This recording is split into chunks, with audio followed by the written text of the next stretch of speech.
గత దశాబ్ద కాలం ఏ అధికారాన్ని అంటుపెట్టుకొని దౌర్జన్యాలతో సామాన్య ప్రజానికపై కాంగ్రెస్ పార్టీ కార్యకర్తలపై రాజకీయానికి పాల్పడ్డారు. మళ్ళా టీఆర్ఎస్ పార్టీ నాయకులు ఏదైతుందో, మళ్ళా కాంగ్రెస్ పార్టీ ముసుగులో ఏదైతుందో మన రాజ్యాధికారానికి ఎన్నికలు ప్రయత్నం చేసేటువంటి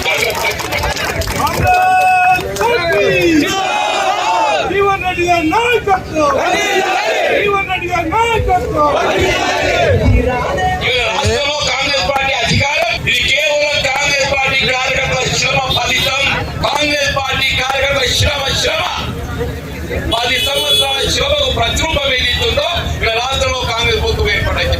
ముఖ్యమంత్రి రేవంత్ రెడ్డి గారు ప్రభుత్వంతో కలిసి పనిచేయాలన్నారు. మేము కలిసి పనిచేస్తాం, ఎందుకంటే ప్రభుత్వం పటిష్టంగా ఉండాలి అని చెప్పి ఆలోచనతో వారు నియోజకవర్గ అభివృద్ధి కావాలని చెప్పి మేము ఆలోచించాం. నేను ఈరోజు జీవన్ రెడ్డి గారిని సూటి ఒకటే ప్రశ్నిస్తా ఉన్నాను. అసెంబ్లీ ఎలక్షన్లో మిమ్మల్ని మా నాయకులు ప్రజలు ఓడగొట్టిన తర్వాత మళ్ళీ కాంగ్రెస్ పార్టీ మీకు ఎంపీ టికెట్ ఇచ్చినప్పుడు ఎంతమంది బీఆర్ఎస్ నాయకులను మీరు కండవ కప్పి చేర్చుకోలేదండి? అంటే మీరు కండవ కప్పి పార్టీలో చేర్చుకున్నప్పుడు మీకు ఇవన్నీ జ్ఞాపకం రాలేదా? పాత కాంగ్రెస్ నాయకులు మా నారాయణ రెడ్డి అనో ఇట్లాంటి వాళ్ళందరూ పాత వాళ్ళు ఉన్నారు, మరి వాళ్ళకి ఇబ్బంది అవుతుందని చెప్పి ఆలోచన రాలేదా? 2 ఎంపీపీలను చేసుకున్నారు, మున్సిపల్ చైర్మన్ చేసుకున్నారు, దాదాపు 20 మంది పైన సర్పంచులు మీకు వ్యతిరేకంగా పనిచేసి నాకు పనిచేసిన వాళ్ళని మీరు మీ ఎంపీ ఎలక్షన్లు అప్పుడు చేర్చుకున్నారు. పిఎస్సిఎస్ చైర్మన్లను చేర్చుకున్నారు, డైరెక్టర్లను చేర్చుకున్నారు, ఎంతోమంది వివిధ కుల సంఘాల పెద్దలు చేర్చుకున్నారు.